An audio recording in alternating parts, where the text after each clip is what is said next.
दोस्तों, उत्तर प्रदेश की राजनीति में रोज उथल पुथल देखने को मिल रही है, खासतौर पर समाजवादी पार्टी खेमे में।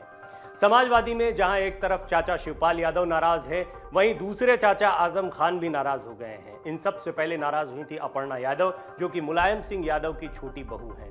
परिवार की उठापटक अब किसी से छिपी हुई नहीं है। मुलायम सिंह यादव का परिवार दो खेमों में बटा हुआ है। प्रतीक यादव, जिन्हें अखिलेश यादव शायद अपना भाई मानते ही नहीं है, लेकिन मुलायम सिंह यादव उन्हें अपना बेटा मानते हैं।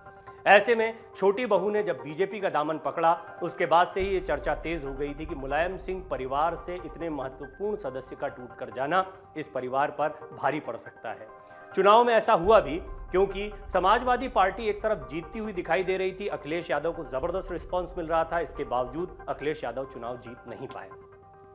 योगी आदित्यनाथ की ताकत इस बात से बड़ी है। अपर्णा यादव ने न सिर्फ बीजेपी में आकर बीजेपी को मजबूत किया है, बल्कि वो लगातार जिस तरह से मैसेज दे रही हैं, उनके ट्विटर को देखा जाए, उनकी एक्टिविटीज़ को देखा जाए, तो ये स्पष्ट हो गया है कि इस वक्त उत्तर प्रदेश की राजनीति में वो बहुत महत्वपूर्ण है।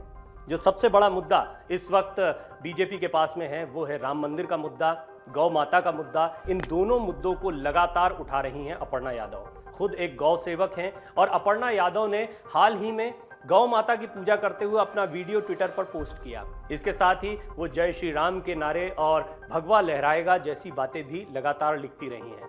तो समाजवादी पार्टी के परिवार में सबसे बड़ी राम भक्त कोई दिखाई देती हैं तो वो है अपर्णा यादव। ऐसे में महत्वपूर्ण सवाल ये उठ रहा था कि क्या अपर्णा यादव को कोई बड़ी जिम्मेदारी उत्तर प्रदेश सरकार में मिलेगी। जब मंत्रिमंडल का गठन हुआ तब भी ये कयास लगाए जा रहे थे। ये स्पष्ट हो गया कि अपर्णा यादव को मंत्रिमंडल में नहीं लिया जा रहा है। इसके बाद एमएलसी चुनाव भी हो गए, उन्हें एमएलसी भी नहीं बनाया गया।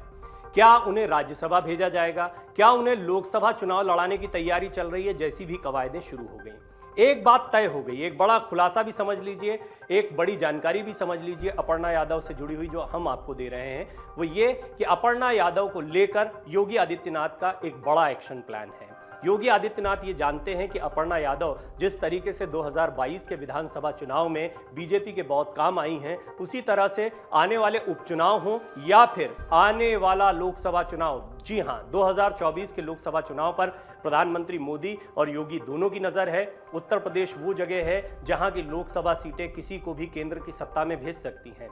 पिछली बार भी बीजेपी को जबरदस्त सफलता उत्तर प्रदेश में मिली थी और निश्चित तौर पर अपनी इस सफलता को बीजेपी दोहराना चाहती है।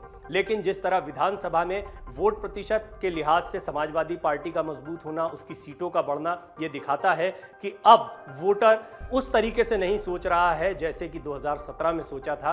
बीजेपी की चिंताएं कुछ बड़ी है। बीजेपी ने बड़ा एक्शन प्लान बनाया है। अब वो नजर गड़ाए हुए है समाजवादी पार्टी परिवार पर। समाजवादी पार्टी को अगर कमजोर करना है तो इस परिवार को तोड़ना होगा। तोड़ते हुए शिवपाल यादव के बीजेपी खेमे में आने की चर्चाएं तो चलती रहीं, लेकिन शिवपाल यादव ने अपने पत्ते ना तो खोले, वो इशारों में बात करते हैं। क्या वो प्रगतिशील समाजवादी पार्टी को ही कंटिन्यू करेंगे और वो बीजेपी को सपोर्ट देगी, ये बड़ा सवाल है। क्या वो सीधे सीधे बीजेपी में शामिल हो जाएंगे? यदि बीजेपी में शामिल होते हैं तो बीजेपी उन्हें क्या देने वाली है, ये भी एक बहुत बड़ा सवाल है। ऐसे में उनके सामने कई सारी संभावनाएं हैं। क्या वो राज्यसभा भेजे जा सकते हैं? क्या उन्हें लोकसभा चुनाव लड़ाया जा सकता है, या आने वाले उपचुनाव में ही उन्हें बीजेपी अपना प्रत्याशी बना सकती है? ये भी बड़ा सवाल है। लेकिन सबसे बड़ी बात जिससे हमने शुरुआत की थी, अपर्णा यादव। अपर्णा यादव वो नाम है जो उत्तर प्रदेश की राजनीति में अब खासा लोकप्रिय हो गया है। अपर्णा यादव ने अपने ट्विटर हैंडल पर लगातार जो तस्वीरें पोस्ट की हैं, उससे ये स्पष्ट हो गया है वो खुद को योगी आदित्यनाथ की छोटी बहन के तौर पर भी रखती हैं और योगी आदित्यनाथ भी उतना ही स्नेह छोटी बहन की तरह अपर्णा यादव से रखते हैं। हमने आपको दिखाया भी था कि क्या कनेक्शन है योगी आदित्यनाथ और अपर्णा यादव का, और दोनों उत्तराखंड के हैं, दोनों बिष्ट परिवार से आते हैं। ऐसे में अपर्णा यादव निश्चित तौर पर योगी आदित्यनाथ की छोटी बहन के तौर पर देखी जा रही हैं। अब अपनी छोटी बहन को एक बड़ी जिम्मेदारी योगी आदित्यनाथ 2024 के लोकसभा चुनाव से पहले दे सकते हैं। बहुत मुमकिन है कि वो लोकसभा चुनाव आपको लड़ती दिखाई दें। जिस तरह से पंकज सिंह के बारे में कुछ बड़ी रणनीति बना रखी है, हालांकि उनके पीछे पिता राजनाथ सिंह हैं। राजनाथ सिंह की विरासत क्या पंकज सिंह को जाएगी, ये बड़ा सवाल है। लेकिन अपर्णा यादव को क्या मिलेगा, ये उससे भी बड़ा सवाल है, क्योंकि अपर्णा यादव अपने दम पर बीजेपी की राजनीति में आई हैं, वो भी समाजवादी पार्टी को छोड़कर, जो कि उनका पूरा परिवार, मुलायम सिंह यादव उनके ससुर जिन्होंने इस पार्टी का गठन किया, उसको छोड़कर अपर्णा यादव बीजेपी बीजेपी में आई हैं और बीजेपी में जिस तरीके से उन्होंने अपने तेवर दिखाए हैं उससे ये तो स्पष्ट हो गया है कि अपर्णा यादव हिंदुत्व के मुद्दे को लेकर, राम मंदिर के मुद्दे को लेकर, गौ माता के मुद्दे को लेकर जनता के बीच में जाएंगी और बहुत मुमकिन है योगी आदित्यनाथ उन्हें लोकसभा का चुनाव लड़वाएं या फिर हो सकता है 2024 के चुनाव से पहले आपको अपर्णा यादव एक बड़ी भूमिका में देखने को मिले। डाउनलोड करें अमर उजाला ऐप और पाएं खबरें लगातार।